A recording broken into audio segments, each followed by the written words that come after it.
Howdy, howdy folks, it is Diecastbuffet here again. In today's video, well, it's going to be something a little bit different. We're going to be doing a cool little video today called Tales from a Diecast Collector. So we'll be talking about some of the coolest things that has happened to me as a diecast collector and some of the best finds I have ever had as a collector. So without further ado, make sure to give the video a big thumbs up. I'm going to give me a swig of coffee. Alright folks, so basically what this video is going to be about here, guys, is that we're going to be talking about some of the coolest things that I have been able to do and I have found as a collector, whether it's rare diecast, incredible deals, or just unbelievable finds. So the number one thing in my collection is COT diecast. That is my favorite thing to collect. COT 164s, non-elites. That's kind of my bread and butter, right? But there's a few times that I could not believe I found some of the rarest COT diecasts ever. I'm talking like Red Bull freaking $60 diecast I got for like $7. I'll never forget it, guys. So I remember it was 2019. I was buying a lot of COTs, right? And I remember getting 2 Red Bull cars in that lot for $7 a piece. Yeah, think about it, $7 a piece for a COT. That's a Red Bull. It's crazy. These things were near mint. Now, they didn't have a box, but it was I could not believe the deal I got. I was expecting to get screwed because of how cheap the cars were. Sure enough, homie came through. It was an incredible deal. And I tell you what, man, it was probably the greatest diecast deal I've ever been able to accomplish, because you think how expensive those Red Bull cars. I have seen, I'm talking chipped up, roached, scratched. I mean, it's been through the front and the backyard, so to speak. Red Bull cars for $30. Stupid prices. Could not believe it. I got those cars for $7.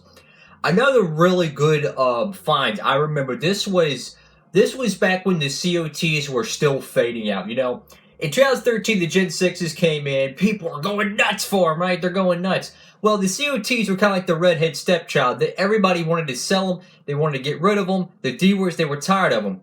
I'll never forget. So it's spring 2014, right? Second year of Gen 6. It was March. I remember finding a 2007 Juan Pablo Montoya COT.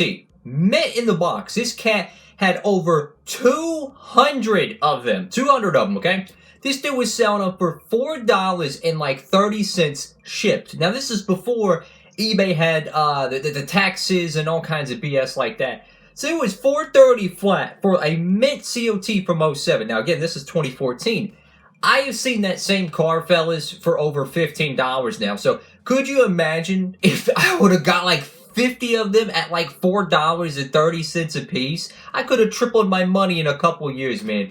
But I'll never forget that one, man. That was one of the coolest things ever. I never even imagined that car would go up in value like that.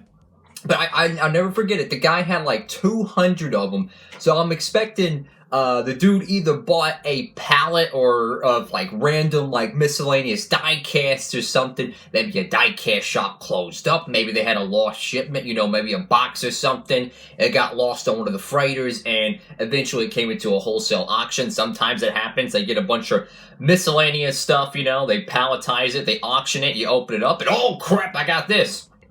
It reminds me of another time as well. This was Christmas 2014. I never forget this one either, guys. So it's Christmas 2014. I remember this cat had 2008 Jeff Burton COT 164. Now this thing, beautiful, beautiful diecast. Now before this, the Christmas that year, I remember this car was probably about $8 to $10 a piece, right? Beautiful, beautiful diecast. Well, I remember some dude was selling over, I think, 60 or 100 of these. So it was probably the same situation. Someone bought a box of them, you know, a dealership case, or bought a pallet of them, whatever it may be. And this dude was selling them dirt cheap. It was like $5 shipped. I mean, it was incredible how cheap some of these COTs were back in those years, man. It was absolutely incredible. Now, of course, every time when you find a really good deal in a diecast, you're probably going to miss out on 100 good deals, you know?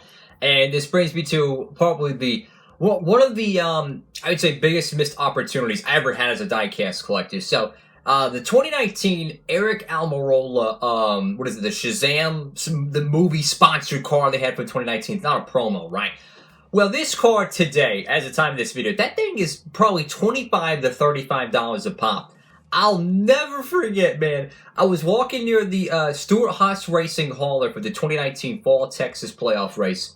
They had like a plastic bowl. You know what you would put like Halloween candy in or something? They had like a plastic bowl at their hauler, right? They had probably 20 of those 164s, $5 a pop.